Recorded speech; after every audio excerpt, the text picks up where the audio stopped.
Good morning, everybody. Welcome to our YieldForce Manure Tractor premiere crop, and you can't see in the background, but we got Kevin from the University of Wisconsin on virtually as well. That we'll get started here.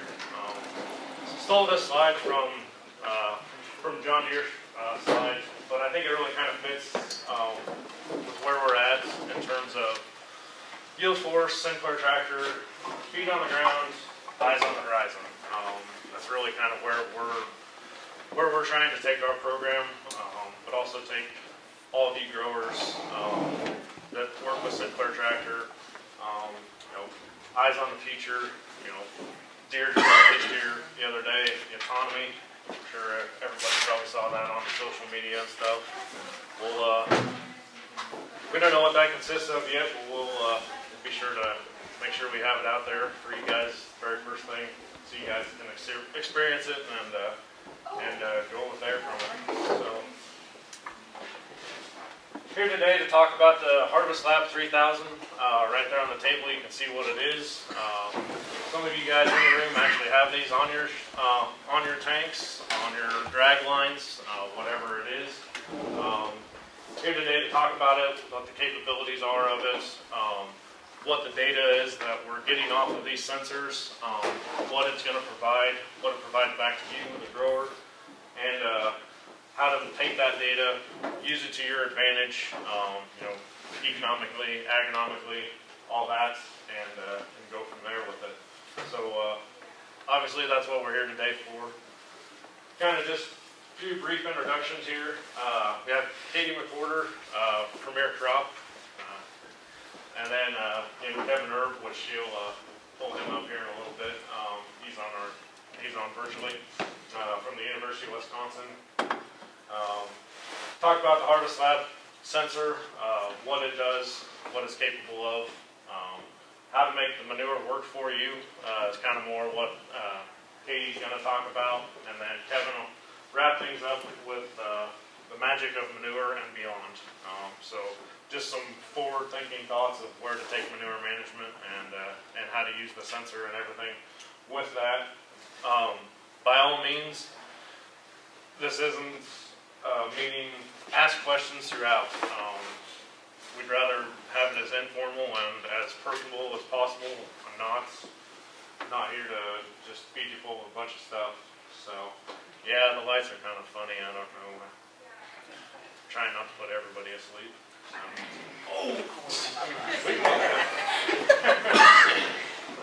We got coffee. Okay. All right. We'll try our best. So, just kind of a quick disclaimer.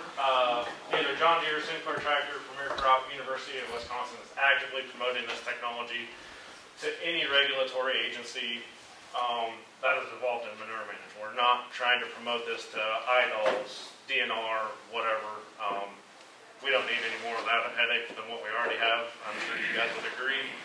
What we are trying to do is just promote the technology to you guys, the producers, the custom haulers and handlers, provide you guys with a better opportunity to hopefully shape and direct the future of manure application and handling and manure management in a way that provides precise control, documentation, and accountability of your manure applications in a way that will provide the best economic, agronomic, and sustainability of your livestock operations for years to come. That's really what we're after. I'm not about adding any more regulatory, anything like that. Obviously, like I said, you guys have got enough of that headache on your hands the way it is right now. Nobody needs any more of that. This is strictly just for your benefit only. A little bit about me. Starting my 8th year here currently at Sinclair Tractor. I'm the Integrated Solutions Manager, so I'm the one that gets the call when all the technology comes up through the John Deere pipeline, and then try and figure out how to get it out to you, the growers, the producers, and make it work for you guys on your operations in a way that's going to provide you the best returns on your investments. Graduated from ISU, bachelor's in agronomy, and then later with a master's in crop production and physiology. Worked with, if you remember back when it was Dr. Pelle Peterson, a guy that used to have a thick Danish accent. We need to get on WHO and talk. That's who I studied under. Grew up on a row crop livestock farming operation just southeast of Richmond. Still actively involved with my parents in that operation. And you can see here things that take up most of my time. My wife Whitney and our daughter Zoe, and then obviously the farming operation, and then working with Sinclair Tractor and all the technology. So getting into the bulk of what we're here to talk about. Before this technology ever even existed, we were trying to managing what we couldn't measure. Since then, and now with the adoption of this technology and the availability of it, we can now actually measure and manage manure in a way that we didn't previously think was possible. With that, the technology that comes with the sensor and how that all gets recorded and stuff like that is really now where we can focus on better managing the application of manure. Putting it in a place where maybe before it wasn't at where we didn't think we actually needed it, maybe we do, things like that, and just how to better manage the manure in general in terms of application-wise. So again, with this sensor, now we are able to confidently apply and document our manure applications. Sorry, these pictures. Deere introduced this technology in Europe long before they ever brought it back to the U.S. If anybody knows anything about the European Union and stuff and how manure management works over there, it's a heck of a lot more red tape and paperwork over there than what the U.S. ever had. So Deere saw an opportunity to take that technology over there, develop it. Then they decided once they satisfied everything over there, they could easily bring it back here to the U.S. and implement it. But with the sensor, we're now able to apply at the right rate. We can put it in the right place if we need to, and we can share those as-applied data maps with anybody that helps you on an agronomic decision basis. So the HarvestLab sensor, what it actually is, it utilizes near-infrared sensor technology, which I'll give you a quick, brief science 101 introduction on what NIR is here in a minute. What it is able to do is record nutrient levels of nitrogen for total nitrogen, ammonium, phosphate, potassium, and dry matter as it's flowing through the pipe, through the sensor, and then document all four of those things at one time. You can see here's a picture of a tank that we have it mounted up on, just a standard pool tank. Typically the way these end up being mounted is you've got your prone flow meter. It's pretty typical type of a setup that we normally see. We then put that short chunk of that sensor pipe in that what they call the skateboard that the sensor mounts to in that next column, and then after that, then you've got your wastegate where the flow keeps continuing on. The sensor has to be mounted on its side because we don't want it. The sensor has to always constantly see flow going through that. If you were to put it on top and say you get to the bottom of your tank, you're obviously not going to have a full column or a full pipe of manure flowing through that, and we want to reduce the risk of seeing foam and stuff like that as you're pumping through the pit as well. So, any questions on basically the sensor itself, what it is, how it mounts up, anything like that? It's pretty generic. We do all the install of it. We typically throw a rate controller in on this as well, and then on pretty much all of our installations as well, we tie these back into having an MTG modular telematics gateway, so that if you have any issues, we can log in remotely. We can see what's going on and help you diagnose. For some of you guys on the custom hauling in, time is money, and the more uptime that you guys have, and the more we can provide service, just being able to talk through it on the phone or something like that, the better. So what is NIR technology? NIR stands for near infrared, which is a measurement of how much light is being reflected back by a substance. So each one of those nutrient levels, the nitrogen, potassium, phosphorus, they all reflect light at a different value. What that sensor does is that's providing a source of light back through those, through that manure, bouncing it back into the sensor. That sensor then takes 4,000 readings per second, analyzes that, computes it back into the display, reflects that back as in terms of what the nutrient values of that manure is as being sensed at on the fly. Actually, I stole this off of, I think it's Weiss, which is actually the developer of the of the sensor itself that Deere partners with. So quick and dirty, that's just science 101 of what the HarvestLab is and what it's capable of doing, and yeah. So, but it does sense a different wavelength or a different profile for each one of the nutrients that's being tested or being seen. So the NIR uses, the sensor uses NIR, and it uses calibration curves that Deere has actually developed, working multiple years, and Kevin will actually hit on this as well. Kevin is actually on the end of helping John Deere in Wisconsin on the dairy end of it, as far as developing the calibration curves for that. What Deere has done is they've meticulously went through and they sent samples off to millions of labs to try and come up with what was going to be the best way to develop these calibration curves for what the nutrients were going to come back as.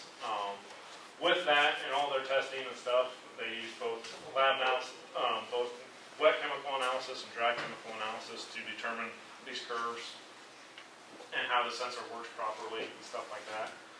John Deere and all the testing that they did, they finally were able to determine that Midwest Labs was coming back as probably the most trusted, or coming back with the most consistent results time after every sampling that they took. A lot of those samples were even pulled here in Washington County. For some of you that didn't know that, there were some partners that that John Deere worked with that pulled manure samples year after year after year to develop these calibration curves and sent them off to labs to be tested and whatnot. We actually now, with Deere, we actually have manure sampling testing kits available on hand now that every year we are going to go out, take some samples, send them off to the lab, make sure that the sensors, when we do start these things up every year, that they are running correctly, truthfully, running correctly. At the analysis that the sensor is seeing is matching to what the labs are seeing and stuff like that, and just more or less provide a peace of mind that, okay, what the sensor is telling me is correct, and that's what we want to see. So how variable is manure?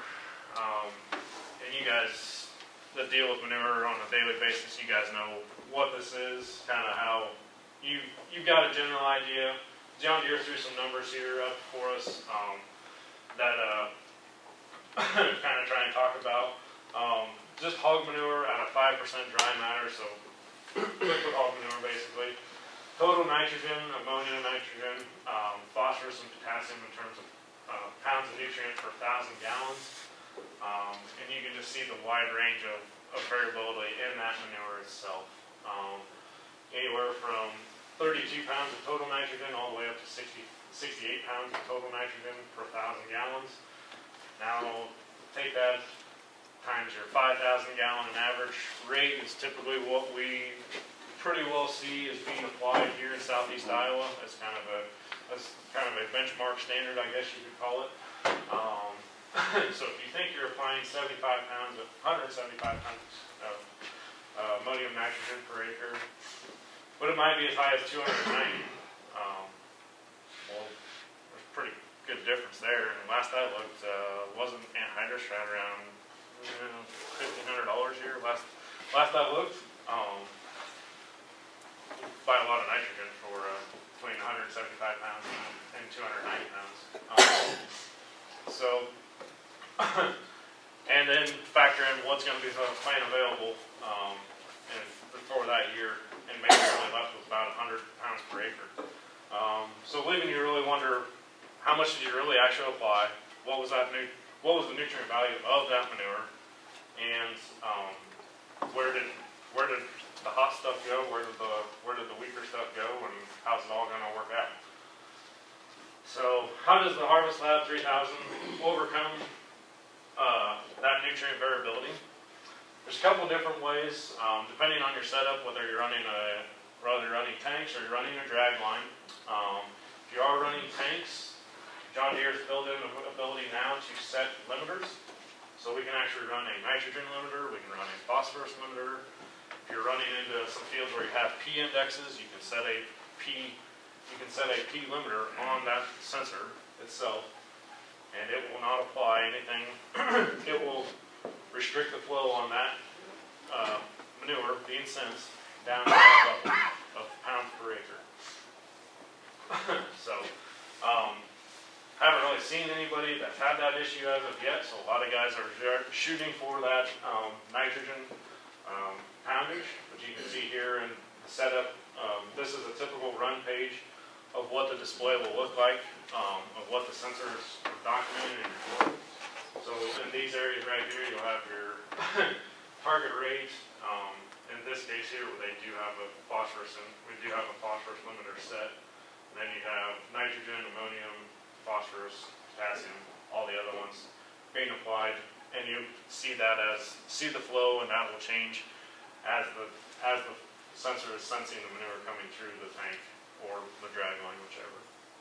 If you do use a drag line, John Deere has another way of controlling, which a drag line, everybody knows, is once you turn the pumps on, you have flow, and it's never shut off until the pump shuts off. Way to better control the flow is,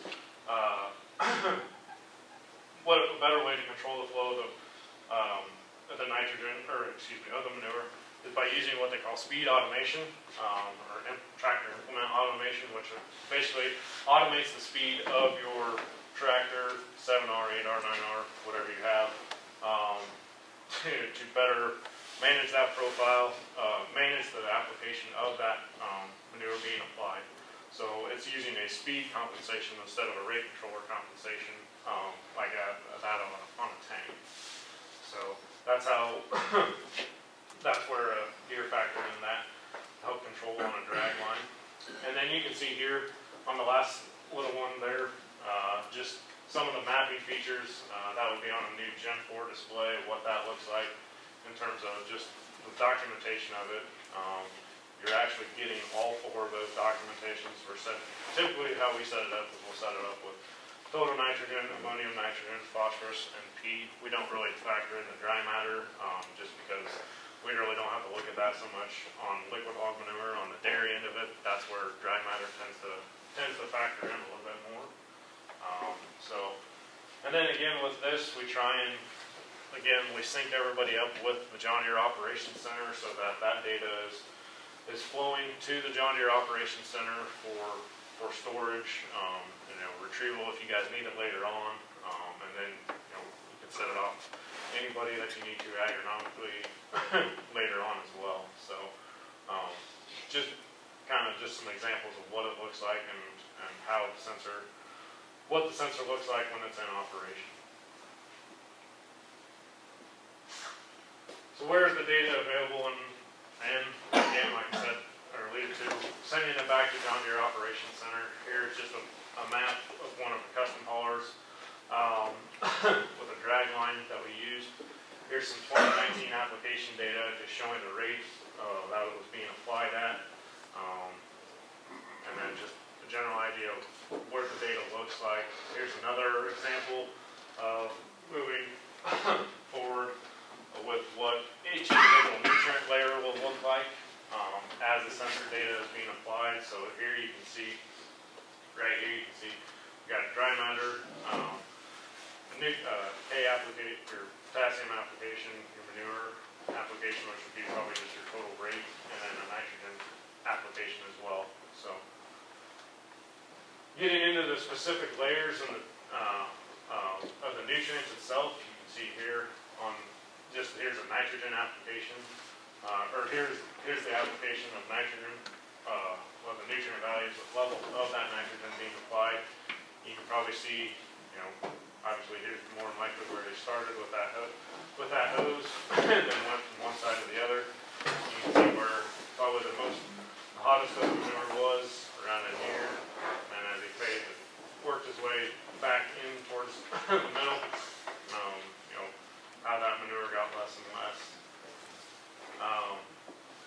in terms of nutrient levels. So here's just some more examples of gallons applied as they were being applied. If I remember right, that's just showing application as well. So now we can confidently apply and document manure nutrients. So just some quick statistics. Keokuk and the 6 surrounding counties.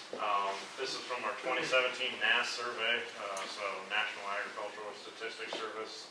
They haven't done a most recent one, so 2017 is the newest we can come up with.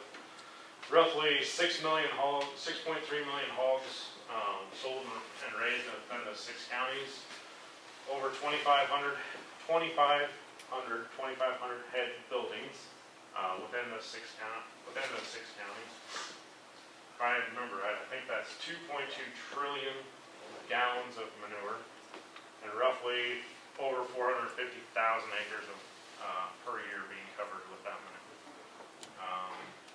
2019, just for a quick example, should have been in those 6 counties. There should have been roughly 770,000 acres planted corn. All of that, 59% of that was all corn acres that I got applied to. So a lot of manure out there, a lot of stuff to be used.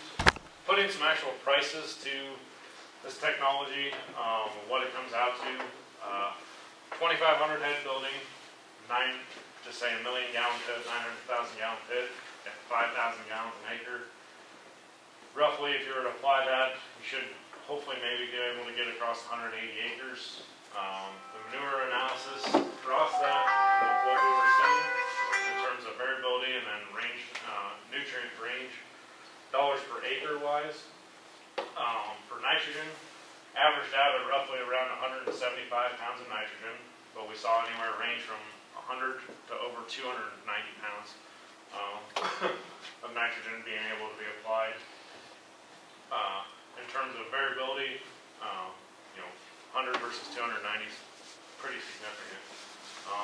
And every barn, and you guys know this, we're working on hogs and stuff like that, feeding rations, watering systems, all affects the nutrient levels of what's being seen. We've got guys, custom haulers that haul for different feeding, for different customer rate, or different producers, Tri-Oak versus McWhirter versus Iowa Select Family Farms.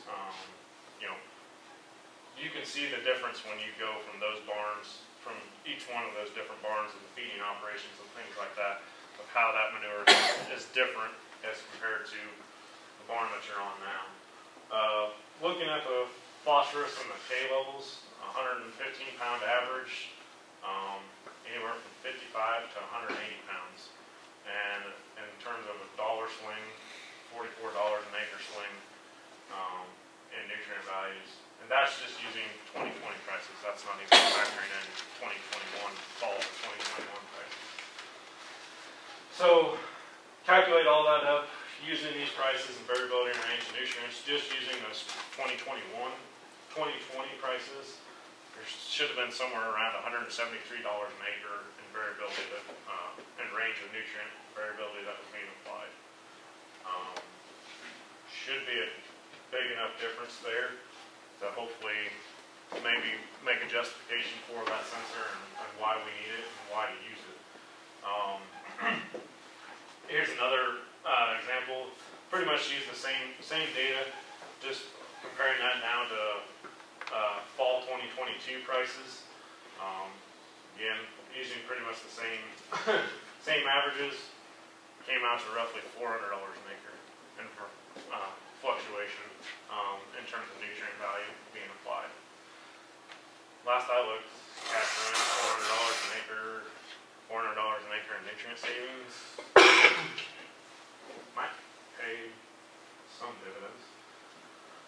Here's just an example out of a standard manure management plan that you guys, I'm sure, have all looked at in terms of application, in terms of how that can be applied.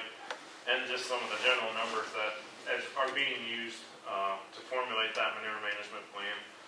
If you're going corn on corn, in this situation, this grower, roughly 6,000 gallons an acre could be applied, factoring for 240 pounds of nitrogen, 120 pounds of P, and 250 pounds of K being applied. Say you're going to bean stubble with a 90% availability, roughly 4,800 gallon per acre rates, 190 pounds of nitrogen, 90 pounds of phosphorus, and 135 pounds of K2O. So just showing you all those different formulations on the manure management plan and how that works. And now that we have the sensor technology, can we effectively still apply manure within our standards of what our manure management plan is and still be square with the world in terms of your manure management plan? And I think we can. I don't know why we couldn't. Here's some more data, just showing how stuff was applied. So we've got ammonium nitrogen on the left, phosphorus application on the right.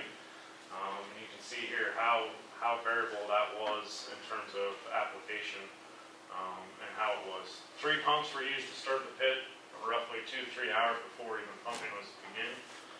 Each pump was then rotated through the entire pit. A drag line was obviously used. Application rate of 5,000 gallons an acre. Come up with somewhere roughly between 145 pounds of nitrogen variance, and from the start to finish of that application, there should have been roughly 85 pounds of phosphorus variance within just that single building and that pit, and 3 pumps used to start. Here's another scenario that we saw. This was using 2 buildings. This was nitrogen application. See that definitive line there? 1 building, 2 buildings in terms of nitrogen application. Yeah, just another factor there to show the variability. Same producer, same grower. I think the buildings are even the same in terms of like water management, stuff like that. As far as I know, the feeding rations I think should have been the same, coming from the same feeding operation.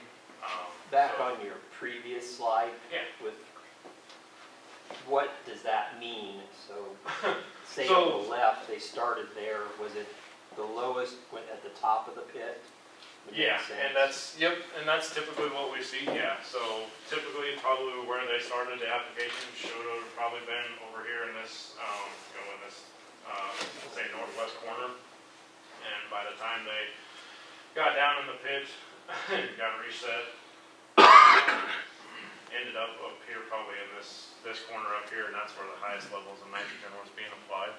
So, yeah, typically with the way we're seeing these pits being pumped out is, yeah, you've got I call it a third type of a stratification. You've got the top third, which is basically, I would call it just black water. Truthfully, I think you could probably pump up to 8,000 to 9,000 gallons an acre before you'd ever even hit that 100, and say you had a nitrogen limiter of 200 pounds. I think that sensor would probably trying to apply that much to try and hit that rate. Now again, factor in your feeding, water management, all that, sow manure versus weed to finish, however the building's set up. But then, yeah, you can see as they got farther down in that pit, the hotter that got in terms of the nitrogen side of it. But on the reverse side, the phosphorus end of it started to fall out. So we saw higher phosphorus levels being applied on the top side of the pit. That's how it was applied. I have to double check on that end of it. But lower ends of the phosphorus levels coming down as they got potentially farther into the pit. But you can just see here just the amount of range. If this is where they truthfully started, 111 pounds of phosphorus here versus barely getting into the 25, 30 pounds of phosphorus application being applied. So almost a 100-pound difference. Is that regardless how much it's agitated? Yeah. I don't think you could agitate enough, truthfully. I don't know. You guys tell me, custom haulers, you guys that have been applying, can you agitate it enough, ever? Brandon, I see you're here. Mike, can you agitate them enough? It makes no difference if you put 3 pumps in and let it stir for 5-6 hours and start pumping, it's still the same. Yeah. You still get the same variance. The same stratification Yeah. type of, yeah. And am I saying that right, Brandon, in terms of, I guess, the third. Kind Pretty of much. If you got a full pit of shit, your top 2 foot is going to be pretty much, yeah. depending on the barn, it's going to be 50%. You Yep. get down to the bottom 2-3 foot, you're always up over 100 tons of nitrogen Yeah. per thousand. Yep. Your first 2-3 foot's always down around 30-40 pounds. Yeah. So if we can use that sensor and we can set a limiter, say we want to be at that 200 pounds of nitrogen rate being applied, and we know the first, I don't know, what, 30, 40 loads, whatever it is, coming out of that first top third of that pit is, you know, roughly only potentially maybe 30 pounds of nitrogen. You know, maybe we need to push that application up to 8,000-9,000 gallons an acre just to try and hit that. But if we're doing it right, and the sensor's detecting everything, should be applying to what we want us in terms of an actual correct rate. Any other questions? Yeah. So, the other thing we did last spring, we started off, and so kind of a little history here. Started setting some of these sensors on tanks in the fall of 2019, or no, excuse me, fall of 2020. Followed back up in the spring this year of 2021, or not this year, last year of 2021. Went to some of those fields where we knew what the sensor had read out. We saw the data on it. Went back and we started to do some spring nitrate testing and sampling on some of those fields just to see if we could see what the manure was telling us, see what the application was telling us in terms of plant availability. You know, see if we could tie any sort of timing, GDUs, correlation back to when that nitrogen is becoming available out of that manure for plant availability use. So we sampled 5 fields, 4 different growers out of those fields. Pulled samples, 1-foot samples every 2 weeks for 6 weeks. Manure was applied in the fall in the range of October 6th through November 8th in 2020. Used 3 fields that had just a spring 2021 anhydrous application for comparison as basically just as a set check. And then all fields were side dressed with either 50, 80, or 100 pounds of nitrogen in season, depending on previous cropping history. So some of the results that we came back, we started to see, June 9th had a range of anywhere between 10 to 30 parts per million in terms of nitrate and nitrogen, which is an average out of about 18.1, which would be about right where we'd expect to see it. The green over here on the far right is where the comparison would have been for the 3 fields that averaged out on the anhydrous for the spring application. Those were coming back obviously higher, being just a single shot at or being applied in the spring versus in the fall of that nitrogen or that manure application. Coming back in June, in the middle of June or late June, anywhere between 6 to 21 parts per million. An average of 12.9, and again, the anhydrous application still being that much more up there. And then coming back after the 4th of July, looking at that as well, in terms of where we landed, averaged out at about 8 8 parts per million nitrate nitrogen plant availability versus that of 8.5. Not a whole lot to gain here. This is just the first year we started this. Some of the things we are going to do moving into next year, we are going to continue this on. Some of the major nitrogen rates ranged anywhere from 166 pounds to obviously 437 pounds of nitrogen being applied. We didn't find any correlation between N rate that was applied and nitrate nitrogen test levels at this time. Spring anhydrous levels were consistently higher, which would make sense for being applied in the spring versus that of the fall of the manure. We are going to continue doing this. We're going to try and trail behind some more of these sensors, collect some more data out of this, see if there's anything that starts to show up earlier on in the season that we didn't get out to earlier before that June time period. Try and maybe get out there in the first part of May. Try and maybe get out there between that, V2, V3 corn stage. Keep working at that.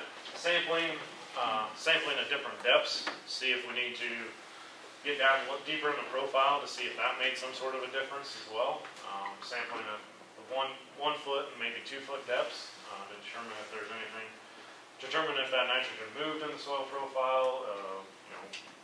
Basically what we're after, what we're trying to look for is when is that nitrogen and that manure becoming available and how readily available is it, and when it becomes available, how much is actually there, and if we can somehow sort of start to quantify that, and if there's a way that we can accurately more predict and define when that nitrate level is based on our as applied rates through using the sensor. Determine if supplemental amounts of nitrogen are going to be needed later on in the season. Okay. Of course, throw Mother Nature in there, and yeah, factor all that in, and yeah, see where you end up in terms of nitrate nitrogen. Sensor also is going to allow for a wider application window, including spring application as well. Some guys, I heard of a couple guys. That just pump down top to the pits to get through the winter here, and they're banking on applying everything this fall or this spring, trying to capitalize on that manure. Will it work? TBD, to be determined, but not going to fault them for trying. That's all I've got on my end of that. All right, well, I'm really excited to be here. Hopefully you can hear me in the back of the room. I have a really loud teacher voice, so if you can't, tell me, and I'll speak louder. But thanks for having me, YieldForce. My name is Katie McWhirter, like Brent said. I work for Premier Crop Systems, and today my part of the presentation is it's really awesome what they've shown, but now strategies for how to use this data.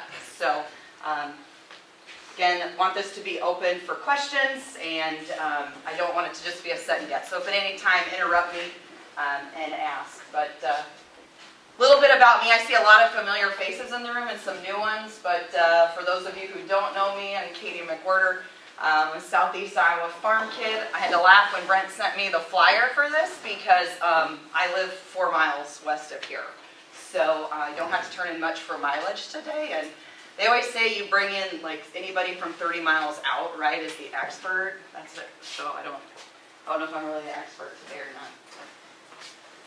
I left Washington, went out to Iowa State to get my degree in ag education in Spanish.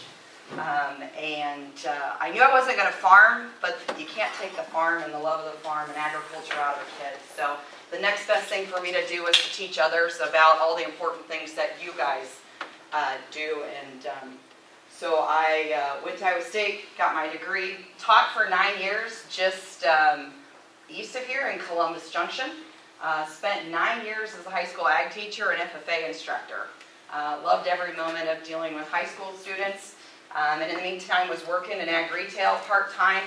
And when I decided to make a career change, reached out to the ag retailer and said, is there an opportunity for me? And this would have been 2012. If I think back to 2012, every publication was about big data and about precision ag. They said, what do you know about it? I said, I teach an ArcGIS and GPS course through the community college. I teach agronomy, but more importantly, I have a will and desire to learn. So in 2012, I left the Bells and high school students and took a job in ag retail, overseeing their precision business on the data analytics and software side, using Premier Crop as our software. So that lasted me until 2017, and with 2 children and a crazy lifestyle, I was going back to education. And then the founder of Premier Crop reached out and said, hold on just a second, you've used our software, you've been a teacher, what do you think about training and coaching? And so I was pretty excited because that combines my 2 loves of precision agriculture and teaching and helping. So since 2017, I've worn a lot of different hats, but the common denominator is helping advisors to use our software to better help growers make use of all this data that they've been collecting. So, like I said, I'm just west of town here and in southeast Iowa. So, a little bit about also why I'm here. Oh yeah, so this is what I'm not. Brent had to post his kids. So, when I'm not busy with Premier Crop and the other fun things of my professional life, I do have 2 children, and I always say this is my church directory picture because this is more so what my life is like after 5 o'clock. So why I'm here and why Premier Crop is here, and you got invited from YieldForce. And so what you may not know is that YieldForce is powered behind the scenes by Premier Crop. Okay, so a lot of people don't know Premier Crop just because we are the software behind a lot of people out in industry who ran their programs a certain way and just use our software. So a little bit of background for those of you who are in YieldForce or in one of these other programs. I think it's really important to know about the business that it's keeping track of your data. So Premier Crop's background, we were founded in 1999.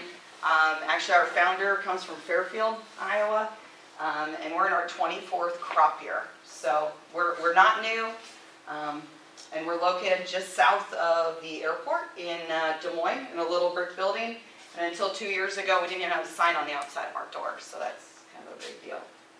We're a privately owned business, have been, continue to be.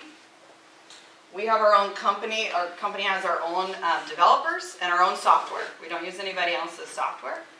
And our developers were working remote before working remote was cool. So they're throughout the United States. And we developed originally and will continue to develop on a web-based platform. So I have to laugh back. In 1999, I graduated high school. Web-based platform, the tone of dial-up kind of still rings in my ears. But the reason for that is to enable advisors and growers to learn how and where managing subfield variability matters the most, and to drive yield efficiency, or the dollars returned to land and management. So our vision is to help growers and their trusted advisors to use the data to produce higher yields, higher profits, and to be environmentally responsible. We want to help growers to, and their advisors more so, to analyze all this data, to advise growers on how to use it, and then what actual items are there. And I always laugh, and I said this even before he was our previous president, but what other business person takes a pretty map, looks at it, says that's really cool, 3-hole punches it and sticks it in a white 3-ring binder and puts it in their shelf? They want to know how they can use that information to make themselves better. And that's what that's our mission. We believe we generate best-in-class recommendations using art and science, along with the economics. And we also want to enable growers and their trusted advisors to benchmark across equivalent agronomic environments to accelerate learning. Big data is big data, but we believe agronomy is local. We want to help to benchmark and help to accelerate learning for growers and what's driving profits and yield based off of when comparing apples to apples, not apples to oranges. So, with that, Ross knows I get excited about a lot of stuff, so I'm going to pick on a few of you as we go through just because I know. And Kurt's smiling. Yeah, I'm excited all the time. And I've only had 2 cups of coffee, by the way. But I still remember I was sitting in Brent Gregory's office in Sigourney, late summer, early fall, and one of my customers had talked about this sensor, and of course the price tag goes on it right away, like X number of dollars, okay, and this sensor, and he said, well, I'll send you some stuff about it. Okay, Brett sends it to me in my inbox. I'm meeting with the grower brings up the sensor again, I go, well, this is kind of cool, like, I just got this email from Brett, let me bring it up and I'll show you what he sent. And I show this picture, and immediately he goes to, he's like, yep, 3 different barns. I was like, well, I don't really know. So I reached out to Brent or Brett, one of the 2. And then I started to learn a little bit more about this stratification, this third. And I got really, really excited about this. Because for the first time, we can see that there's terrific variability from what we all pretended was uniform. And even though we tried to get it uniform, and we talked just a little bit ago about how long to agitate it, and it doesn't matter how long you agitate it, there's still variability. And now that we know there's variability, there's things we can do to help manage that variability. And that's what I'm going to talk about. Because I'm still excited. This will go. Because of commodity prices, the abundance of manure in southeast Iowa, and I'm excited because I get to talk about how you can actually use this to your advantage. So for the next few minutes, I'm going to talk about 2 strategies that immediately, when I started to learn more about the HarvestLab 3000, how it could be used. So I'll talk about those 2 and why it matters both economically and environmentally. So strategy 1, immediately I think about the most common way that this can be used is to capture, apply the manure uniformly, capture the variability, and then balance out. So if we apply uniformly, and it's funny that Brent used that picture, there's that field again. We can see, and I asked Brett, it was applied at 3,876.5 gallons an acre on average. Pretty uniform application. But just like when Brent showed that map, we look at total nitrogen. We can see the average on that field is about 195 pounds in total nitrogen. But my eye goes to here. It's a good thing I blew that up, since everybody is like church, you're all sitting in the back. Okay? But we look at that legend, and we see that nitrogen on that field fluctuated 100 pounds. We captured that variability of P2O5. The average was 135 on that field. But again, we look at that legend, and it fluctuated another 100 pounds of P2O5. But you guys don't probably talk in terms of P2O5. We do. So you guys talk in terms of bushels and in dollars. And so I just took that and decided to take the removal rate of what leaves with every bushel of corn. And that's 270 bushels of corn removal difference in 100 pounds of P2O5. If we look at potassium, K2O, that average, again, we look at the fluctuation on that field was 85. That's 315 bushel corn. And he alluded to it earlier, but if we start to roll all those up, 100 pounds of nitrogen, 100 pounds of phosphorus, 85 pounds of potassium, I plug these numbers in. You can use whatever numbers you want to, but very quickly, that fluctuation, if we compare it to fertilizer prices, commercial fertilizer is over $200 an acre. That's a lot of variability. So if we've captured that variability, how do we use it? YieldForce has the ability to use that data along with soil test values. We can see in this field that there's a lot of variance already in phosphorus levels, P1 levels, potassium levels. They can use the yield file to help to balance out. And additionally, they can create management zones to manage areas within the field differently in order to create better recommendations. And I say when we manage differently, we marry up nutrients with seeding rates. So putting it into practice, captured that variable rate nitrogen, or the variability of the nitrogen on that field. And he said there was a barn switch, right? That was the deal on here, we switched barns. So, we would have used the average. We might not have known what to come back in on to supplement nitrogen for that crop. So able to create that variable rate nitrogen recommendation, deduct out what we know now was already applied to be able to make sure that we're not over applying and wasting our money, or better yet, not under applying. Making sure that that crop has the full potential to produce what it should. So for this example, there's a definite difference in the amount of nitrogen that that recommendation calls for. The same with phosphorus. If we take that into the equation, and we see this a lot, guys want to use their manure to feed the corn and the soybean crop.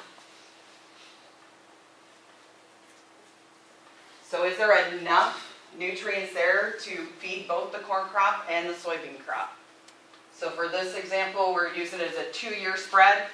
We're building those areas within the field at different levels. Deduct out what we know came in from P2O5, and there's the difference in commercial fertilizer needed to make up to adequately feed the soybean crop. And we know that soybeans love potassium, same type of deal here. But before, where we thought it was uniform, we may not have ever known. Questions on strategy 1? Second strategy that my brain went to right away was we'd be able to use that technology, the Gen 4, to be able to vary the nutrient by choice, whichever one you chose. My brain went to, oh cool, you can take the yield file and you could use that as a phosphorus recommendation. But again, we want to capture that data to balance out the other nutrients. So we had that yield map. We know what removed when that crop left the field. We can easily start with a recommendation that says, okay, we're going to put back on removal, and I'm not going to get into the weeds of all the other factors that could go into building that variable rate phosphorus, P-rec, that would go back into the monitor. But then capturing that as applied data to balance out nitrogen and potassium, because there's still going to be variability there. So if we solve for one, then we need to solve for the others.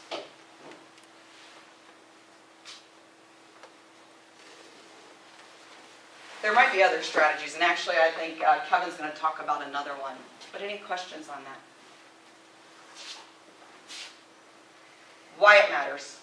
I showed the yield map earlier. You guys are used to seeing yield maps like this. And you may not understand why it matters, but it's pretty neat. We drove this down. This is actually a cost per bushel map. We added in all of their costs. And this was a flat rated field with seeds, manure. And so these dark green areas took $1.80 to $2.50 to produce a bushel of corn, versus these red areas, it took from between $4 and $43 to produce a bushel of corn.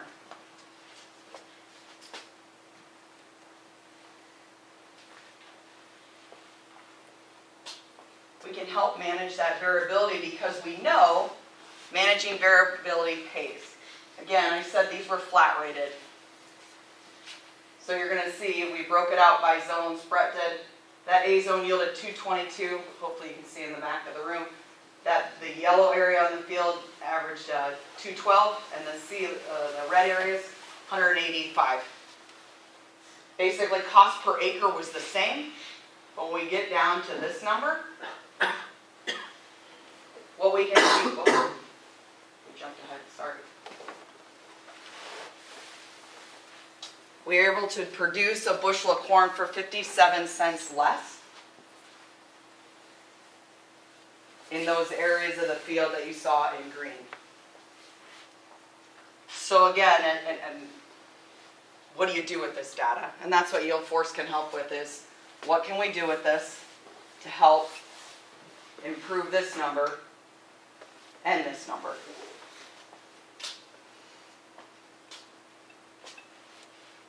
Also why it matters, and as they gave me this field to look at, go back to your yield map, and those red areas on that yield map averaged 115. The dark green areas were 280 is what they yielded. This actually shows applied nutrients, so it was captured off of that HarvestLab 3000 data. When we look at the bottom 10% yielding, those red areas in the map, and then the next 20% yielding, which was averaged 175 all the way up to 280. And we look at the applied nutrients, in the lowest yielding part of the field, we apply the highest rates of P2O5 and K2O. So could we do a better job of putting nutrients out there if soil fertility is not the yield limiting factor in those low yielding parts of the field? Additionally, why it matters, so that yield map becomes how efficient are we with our nitrogen. And we can see that in those red areas, nitrogen efficiency was about 2.5 pounds of nitrogen to produce a bushel of corn, versus the dark green areas at 0.8. And so this is where I also went when I started looking at this. And again, Brent made that disclaimer about we're not promoting any more regulations. We're trying to be proactive. And in this case, when I saw that yield files and looked at the data, I'm going, oh boy, soil type. And so this is your agronomy lesson for the day, and I won't geek out on you too hard, and there won't be a quiz at the end. But I took this field and looked at the CEC ranges. What CEC stand for? Say it louder. Cation exchange. What's it mean? Oh good, we're going to have some engagement. What's it mean? Essentially, it's how much clay is in the soil. Oh good, some of you are smiling, thank God she didn't call on me, right? So, how much clay is in the soil? Because clay has a positive or negative charge? Negative. Okay? So the more negative charge, the more clay with negative charges can attach to the positive ammonium, right? So it can hold more nitrogen. So the higher the CEC, the more nitrogen it can hold. And the rule of thumb is, anybody, because I see some other people in agri-retail out here, what's the most amount of nitrogen you should apply at one time? Or that the soil can hold? Times 10. Wonderful, times 10. So, if you have a CEC of 10, I'll make this one easy for you, Ross. 10 times 10 is? 100.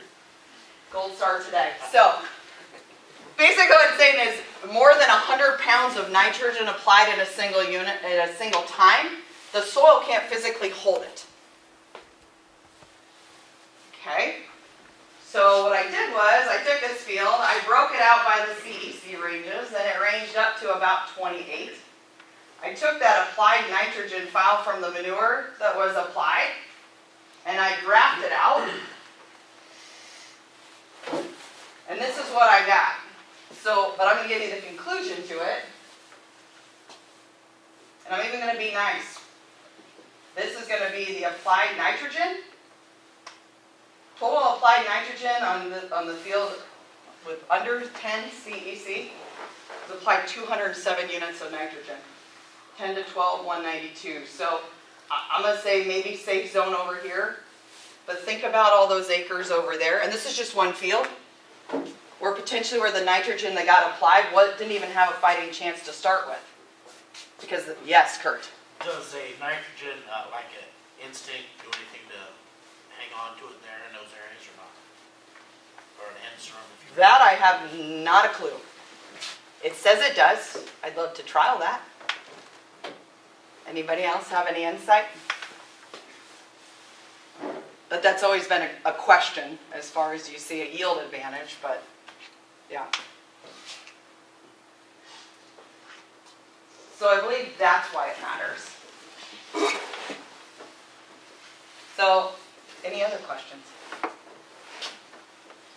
As I was putting this together, I'm like, man, this sounds really complex, right? So I Googled complexity because I needed some sort of lighthearted, right, picture at the end. And so Google brought me up this picture. I thought maybe it was Brett in his office in Sigourney looking at trying to figure out complexity. This was the other picture, so I'm so glad, Ross, that you came, because I was like, well, maybe Ross thinks this is how I drive grain cart. Like, right? That's complexity. Agronomy is complex. And there's a fundamental difference between easy and simple. And we do not want to simplify it. It's complex. But luckily, YieldForce can help make this process easier, to help growers like yourselves to make better use of this data. Because ultimately, they're concerned about your success. They want to increase your knowledge to help you make more competent decisions, to continuously improve, sharing that learning. Joining us virtually from, where at, Kevin? Green Bay, Wisconsin. Green Bay, Wisconsin. Kevin Erb with the University of Madison, or excuse me, University of Madison, Wisconsin, or University of Wisconsin, Madison, however you want to say it. Kevin works on a lot of different things on the manure end of it. I'll let Kevin explain some more what all he does. Go from there. If you have questions, direct them to me. I'll jump back on the screen, and since we don't have a microphone hooked up into my computer, I'll redirect them to Kevin, and he'll get you an answer. So with that, take it away. Sounds good. Appreciate the invitation. And just a bit of background, as Brent said, Kevin Erb with University of Wisconsin Extension. Wear a couple of hats. About 30% of my time is spent working with the for-hire manure applicators on their voluntary training and certification program here in Wisconsin. The rest of my time is developing training for land and water, soil and water conservation district staff, NRCS, and agronomists across the country in ag, water quality, and conservation issues. And unlike the two previous presenters, I have teenagers which would not be happy if I put photos of my kids into the presentation. So we're going to skip that here today. But before we get into things here, normally when I do a presentation like this, I kind of get a good read of the audience by taking a look at the seed corn caps that folks have on in the room. But what I'd like folks to do is just grab their cell phones. We're going to do this a couple of times here over the next 15 to 20 minutes or so. But you can either scan the QR code or go to that slido.com website and type in that number. And you'll see there are 3 questions. They'll appear on your screen. They'll also appear here. And go ahead and take a minute just to give me a handle for who's in the room there. So go ahead and do that. And if it's not working, please let me know.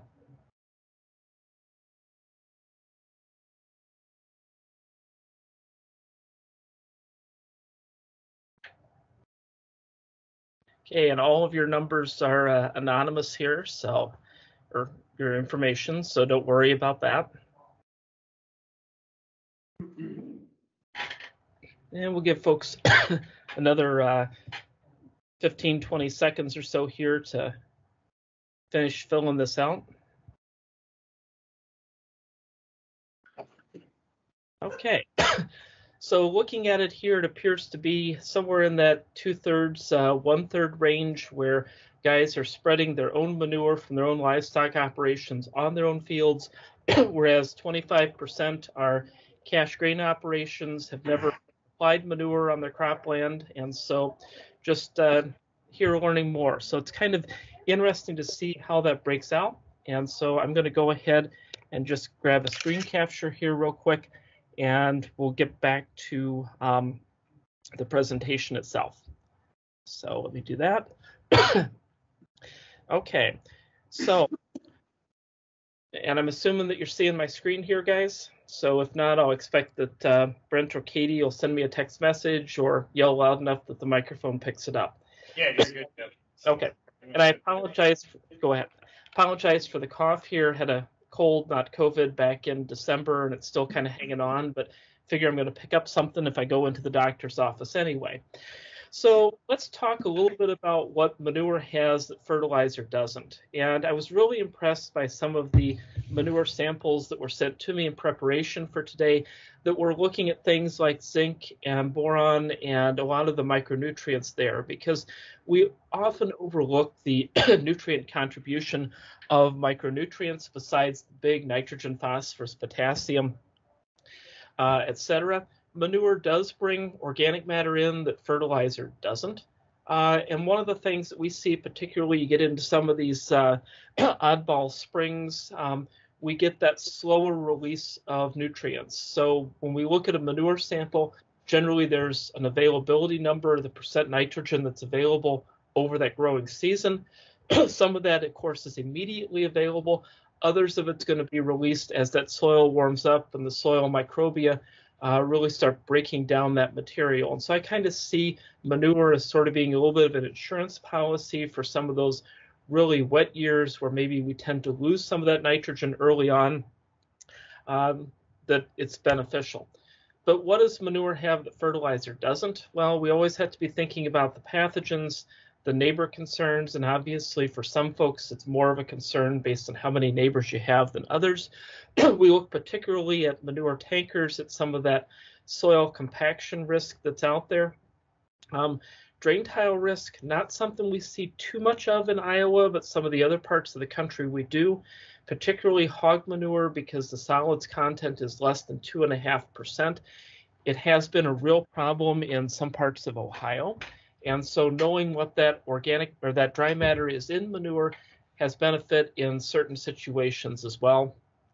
And of course, we've got regulations on the horizon as well. But what manure has that fertilizer doesn't, and Katie and Brent did a real good job of hitting on this already, is that we've got that nutrient variability. With commercial fertilizer, we've got a known quantity. There's a certain amount that's available at a certain percentage, certain amount, and it's easy to blend on the go. Manure, we've got that variability, and it's a real challenge. So for those of you that haven't seen this before, why does manure content vary? Well, we look at how manure comes out of the animal, roughly 50-50, half the nitrogen is in the urine, half is in the solids or the feces, whereas on the phosphorus side, the vast majority is in the solids, the potassium, the vast majority is in the liquid. Now we think about manure lagoons, we think about the fact that that solids tends to settle to the bottom. What it's doing is taking the phosphorus with it. And so if we're not doing a thorough job of agitating, the closer we get to sucking material out of the bottom, generally but not always, the more phosphorus we're going to be seeing. Likewise, if we're just sucking the water off of the top, generally we're going to be pulling off more potassium as well. So things like the amount of rain we get are obviously important. Those solids can resuspend. We do have some manure lagoons and storages that act like lakes in that they'll turn over in spring and fall and do a really good job of suspending those solids that are on the bottom. The other thing, maybe you've walked out by a lagoon in the heat of summer and you see sort of something that tends to bubble up a little bit that is maybe a foot or 2, 3 feet in diameter. What's happening is that the bacteria that are breaking down that organic matter are releasing methane, ammonia, hydrogen sulfide, some of our gases, and at a certain point that gas pressure is enough that it forces its way all the way to the top of the lagoon. So it's not something that is steady state where the nutrient content is uniform, or not uniform, but sort of in those layers top to bottom all year round. You are going to see some variability farm to farm, barn to barn, as we've seen on the graphs or the maps that have already been shown. We're going to see that top to bottom. We're going to see the year to year and season to season variability, which just makes managing manure a real challenge unless you're taking multiple samples or have some type of nutrient sensor. So the bottom line is whatever's in the feed is either in the meat or it's in the manure.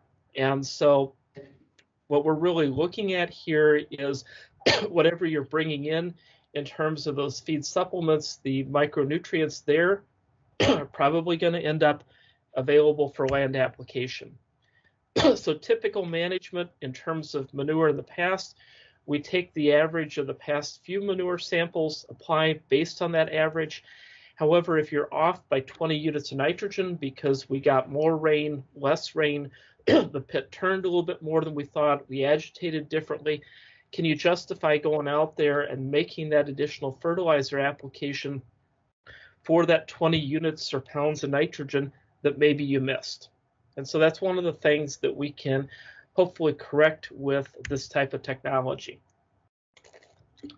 So some of the considerations that you may be wanting to think about, like I said, the nutrient sensor does allow us to vary that rate across the field based on multiple nutrients. So here in Wisconsin and some other states, we have both a phosphorus and a nitrogen restriction. And so different systems can be set up that both can be limiting so that you don't accidentally violate one of the regulations that's out there. And Brent already talked about some of the tanker modifications that are being done for variable rate technology, and already talked about the dragline integration into the tractor speed control.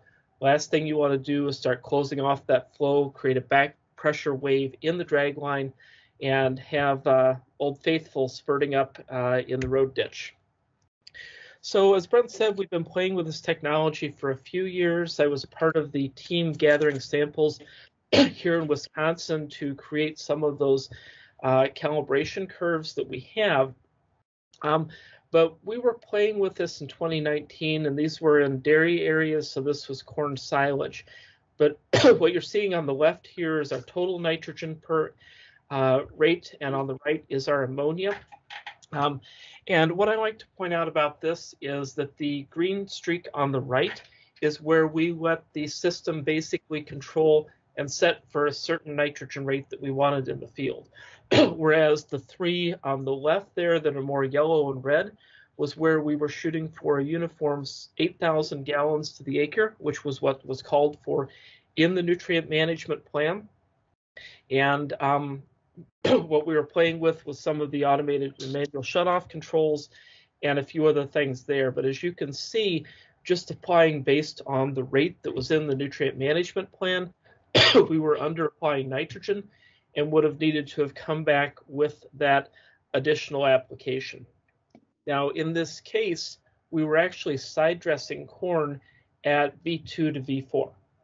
So by the time we got the manure sample back and were able to go out there with additional nitrogen fertilizer, we would have been probably about knee-high or a little bit higher. So long-term, where I see some of this technology going is sort of automating shutoffs for sensitive areas. So on the left, what you're seeing there is I've highlighted in blue where that no spread area technically was in the field. And what you're seeing is that on the left and the right, we were manually shutting off based on just where we thought we were in the field, going through the waterway itself. And so you don't get that uniformity, particularly if you look on the streak on the left there, or the right, excuse me, the two passes on the left side of that green area, we shut off a little bit too soon before we got to the waterway. And so what we've been doing is playing around a little bit with a more fully automated system on tankers, where not only can we use the GPS position in the field to shut off and turn on the flow, but the toolbar you see there is actually equipped with section control, just like a sprayer. And so we can turn off each of those 4 sections. So if we've got, say, a circular radius around a well or another setback, instead of having to turn on or off completely, we can be more precise with that application. So I always look at the economics, and I think the economics for nutrient sensors are much better in swine manure than they are in dairy, particularly because the nutrient concentration per 1,000 gallons is so much higher. And so some of the considerations, does the tractor wiring or tanker modifications need to be made? How many acres are you actually going to be using it on, not the total acres actually being applied? How different is your manure? Do you see a lot of variation, or is it fairly uniform over time? And I think one of the things that we're seeing, particularly as we get into a more regulated environment, is does the technology actually expand the number of acres that you can apply on? So what we've been doing here in Ohio, Minnesota and Wisconsin is beginning to look at top dressing manure. Yep. Somebody say something, I guess not. Top dressing manure on standing corn. And usually we do it about V3 to V4. And what you can see here on the left is we're actually going with the corn rows and side dressing in. On the right, we're actually top dressing with a spray bar at about a 40-degree angle to the corn rows themselves. And if you want to give a farmer heartburn, particularly with a high ammonia manure, you really do this. And what I tell folks is, if you're going to do this, don't drive by the field for about 4 days because it will make you physically sick to look at that corn. But as long as that corn's growing point is still below the ground surface, we can burn back that top growth and not significantly impact yield at all. And where we first began learning about some of this was actually years ago when we had a frost on Father's Day, and where the corn was less than knee high, that growing point was still below the ground surface, protected, and excuse me, worked very well. That corn looked horrible, but came out of it. Literally at this V2, V3 stage, I can take a lawnmower to a cornfield and it's not really going to set it back that much. But if you wait too long, you are going to have damage. So just an example here, like I said, Ohio's been doing it for 7 years with swine manure. Minnesota's been playing around with a couple of years. But the timing and soil conditions are really critical. If your soil's not right, you're going to actually pull up some of the corn plants a little bit. So it is something where you need to play around and experiment a little bit, start with low rates and build it up from there. What you see actually on the bottom there is a hose that we filled with sand and are dragging that over the corn to see at what point we're starting to see negative yield impacts from the impact of that drag line rolling over the top of the corn itself. So what considerations? There are some negatives, some things to be thinking about, obviously. Let's say we end up with a really dry year. We don't get as much rainfall into that lagoon. That manure is 40% richer in nitrogen or phosphorus, and you run out of acres. And so quite honestly, in some cases, it's better not to know how much is going out there, particularly if you're regulated. I always throw that out there. The other thing is the neighbor's well has a problem, and you can see photos here from Wisconsin where we have manure coming out of people's kitchen faucets and bathroom faucets. If that signal shows you applied too close to the well, there could be a problem. So my recommendation always is that that map has to be reviewed by a professional agronomist before it goes to any regulatory agency to make sure there's no GPS signal errors, there's nothing there that needs to be corrected or dealt with. And I think, excuse me, one of the other things too here is just make sure that that regulatory agency is going to accept the sensor data. So like here in Wisconsin, we have regulations that say for permitted facilities, you need a certain number of manure samples by a certified lab. At this point, the regulations are not set up to accept the nutrient sensors from any of the companies. And so just make sure that before you rely on this from a regulatory perspective, that the agency will actually accept the data itself. So future trends, I see us going more to documenting with this technology, accurate application to meet the regulations. I see more side dressing going on, not only of corn and of soybeans. Corn right now for that nitrogen value. Soybeans, I think when fertilizer prices head back down, when corn and soybean prices, commodity prices head back down, we will see more interest in side dressing soybeans. Obviously, we don't want to top dress soybeans after they've emerged, like we've seen with corn, but I have a few folks up here that have actually played around with pre-emergence applications on both corn and soybeans and are happy with the results. And we've had a few folks that have played around with interseeding cover crops at the same time as that side dressing manure pass is going on as well. So one of the questions that always gets thrown up here is, well, what is the cost? And so there is some funding out there through NRCS's CSP enhancement programs. 590D is now available as of the beginning of this fiscal year for the federal government, October 1st, which basically provides incentive payments if you are integrating precision mapping into your application. It's going to cover that mapping services, wiring if necessary, and if you don't have operations center in your tractor, the cost of an iPad or GPS tablet and the installation on that. What we're hoping is that the next generation 590E will be available later this year, which will be a CSP enhancement for automated shutoffs and the nutrient sensors as well. But that is still working its way through the process, and I don't expect that to be available until probably late next summer or so. So just a quick acknowledgement to some of the folks that gave us a hand with some of the preliminary technology on this from other states. And before I close, I want to go back to the polling here, and let's just run with this one here once. So, so if you want to grab your phones here, oops, that's the wrong one. I gotta set the right one to go here. So we'll activate this one.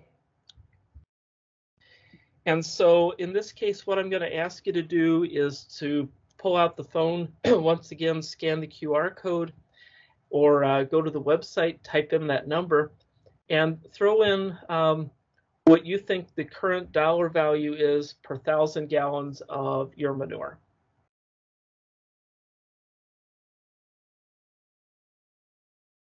And hopefully this will work for folks. This is only the second time that I've used this technology here. So what do you think the dollar value of 1,000 gallons of your manure is?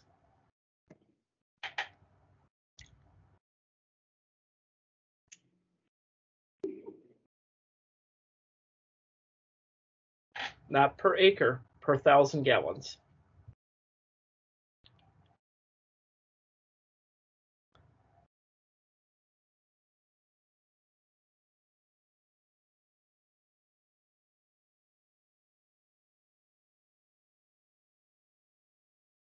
So the larger the number is, the more people that have put in that as an answer.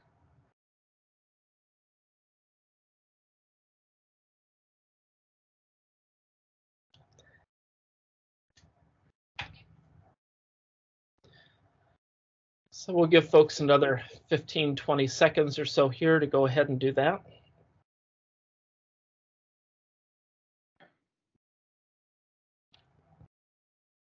And it looks like we've got just about everybody that's going to. So if I look at this, it's a low of 37. Seeing if obviously the 40 and 100 here, but also seeing $55, seeing 45, seeing 90.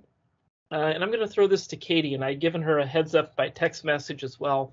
For your part of the state, what are you seeing right now in terms of those average value per 1,000 gallons, Katie? The average value? Yeah. Really, they put a value on it by the price that it is to put it on the field. That's the cost. So when I entered that in for that example of that field, I used 0.0185 per gallon. But that's the fertilizer value, or that's the application cost? The value they're putting on it by that application cost. Okay. Okay. So definitely some variability here as well, which is sort of the key point here, in that your manure is definitely going to be variable. And a technology like a nutrient sensor can definitely be something that you can put into your toolbox to help manage that variability. But you've really got to look at the pros and cons and say, okay, economically long term, is this technology going to pay for itself? And that's the bottom line. With that, I will go ahead and wrap up here. And Brent, if you want to throw the lights back on, we can have an open discussion here, I think. Yeah. Yeah. Hey, Kevin, can you go back to the CSP slide? Yep. Are you still seeing that on the screen? Yeah, we are. Okay, perfect.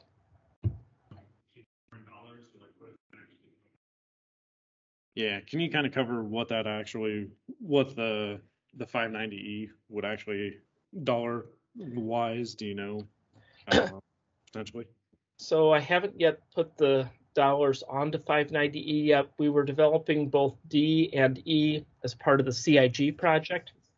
And we developed the dollars for 590D and submitted those here back in August and September. And I still need to put the numbers together for E and submit those over to NRCS for their consideration. Gotcha. Hey, Brent, somebody had a question at break. Yeah. That map that you showed with the, the stratification Mm-hmm. and the differences in nitrogen. Sure. Visually, did you see a difference in green in season? I don't know. I don't know if you heard the question or not, Kevin. On one of those. Go ahead. I heard it. Okay. I don't know. We didn't drone anything or anything at for that afterwards, I guess. So in season wise. So no, I couldn't speak to that. I guess just agronomically thinking it through. I would think there'd probably maybe be some sort of difference, but factor in Mother Nature, soil variability, everything else. Yeah, but I would kind of guess that, yeah, but I would think there's maybe something there. It's something we can definitely look at. Didn't you apply to any other application after that during the future? And Sure. So yeah, that's good. I didn't hear the question, so if it was. Oh, it was just one of the other said that where they had applied manure versus where the application stopped, just the height and color difference. Yep. He could easily see that difference pretty handedly. So yeah, that's something we could easily look into, and I would think that I would be willing to put money on it that I would think there's some sort of difference in there, whether it's color wise, whatever. So can you speak on any of that, Kevin? Yeah, I mean, the color difference, weather has a huge amount to do with that besides the variability we're trying to control. But if you can get up there with that drone flight and take a couple of videos at different points in the season, sometimes you can really see the difference and sometimes you don't. Sure. It's interesting, Kevin, you brought up the whole drag lining in season. I just had a kind of a forethought here too. 360 Yield Center introduced their rain self-propelled drag line. Yep. Why couldn't you mount a sensor on one of those and send it out and apply your manure instantly with that? You definitely could. In fact, I've had some conversations with them the past couple of weeks here. The diameter, I believe the unit has a 3-inch diameter hose on it, at least the one I'm familiar with. Sure. And so it's really a matter of, particularly with hog manure, you could probably apply what you need and do it very effectively. With other types of manure that are more dilute, I don't see an economic viability to it. Sure. Yeah. Just throwing that idea out there, just with that whole drag line, and I know, like you said, with what you guys are doing, with what Minnesota's doing, playing around with that. Yeah, I've seen so much compaction damage that affects yields 3, 4, 5 years later now that I really hesitate to put a tanker out there in the middle of the season if it's at all wet. And so drag lines really help alleviate that, but that 360 rain unit might be an even better option. And who knows what the cost on that will be if they ever release anything on that. But yeah, it's just another option. And like I said, throw a sensor on there, and you could probably do multiple applications throughout the year and spoon feed, and probably be within regulatory compliance the whole way, I'm guessing. Yep. So, Is the rain thing a traveling gun then, or what is it? the 360 rain. Yeah, for those of you that haven't seen it, go out on YouTube and just Google 360 rain or 360 Yield Center rain.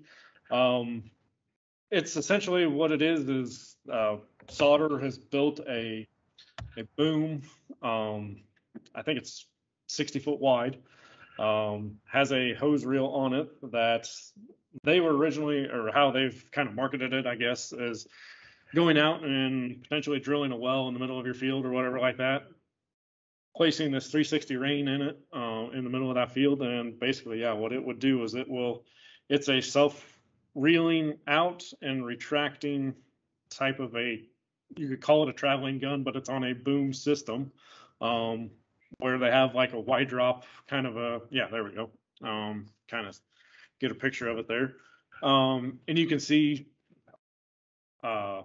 they're kind of using it as like a wide drop type of an application, technically, but that hose reel, essentially it travels down and back through the same pass, laying that hose essentially in between the rows of corn, so you're not dragging that hose over any corn. You shouldn't, in theory, be damaging any corn in any way with that, but it's yeah, it's I don't know. They're just starting the release on this. I think they did a product intro on it last fall, like August timeframe. So yeah, I mean, it's still in its infancy stages. It's all automated. It's 100% autonomous. So, but they're using it as basically as an irrigation source. But I don't know why you couldn't do the same thing with a manure application of it. So the key thing there is that you're not going to want solids to be flowing through that unit as much, because you don't want to plug the nozzles depending on how it's set up. Yeah. And so that's going to be one where I'm going to be looking at pumping water off of the top of the hog lagoon, which is obviously going to have a different nutrient content than if I was agitating it at all. Sure. But yeah, they've built this, and it's supposed to, like I said, every 60 foot jump over, run a hose down the row, come back, reel itself in, jump over another 60 foot, go back down again. That's what that 360 rain is. And like I said, it's still very in its infancy stage. I don't know if it's as far as I know, the last update I saw on it just through 360's website, it's yeah, I don't even, it sounds like they've got some prototypes going out, but I don't know that it's being 100% mass produced and marketed as of yet. Any other questions? Want to talk manure on?